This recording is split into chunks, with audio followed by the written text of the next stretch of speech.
Ma voi sapete che noi camionisti, quando stiamo col motore acceso per stare al fresco, rischiamo una multa di oltre 400 euro? Se ti interessa il mondo del camion, sei un camionista o vuoi diventarlo, seguimi e guarda questo video fino alla fine. Oggi voglio dire quello che penso riguardo a questa cosa perché è inaccettabile e soprattutto voglio parlare a quei 4 politici che fanno queste leggi. Vi faccio un invito, venite con me, venite un giorno in cabina ad agosto con 40 gradi all'ombra e state fermi sotto il sole senza usare il climatizzatore e poi ditemi se questa legge ha senso, perché è facile fare i fenomeni seduti lì in Parlamento, no? Con l'aria condizionata accesa tutto il giorno, che poi siete lì a fare che cosa? Niente, perché non fate niente, non servite a niente. Però tralasciando un attimo sto argomento qua, io credo che sia più complicato appunto stare in camion che seduti lì. Cosa dite? 12 ore al giorno col caldo?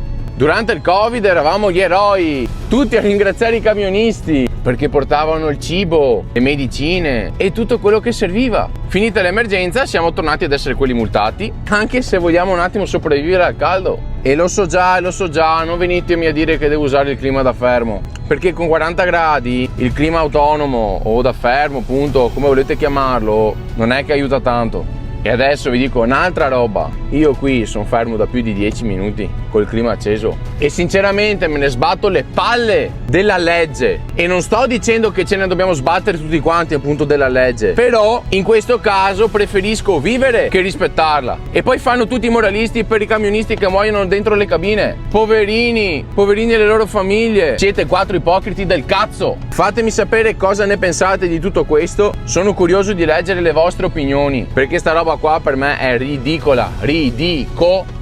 Ciao!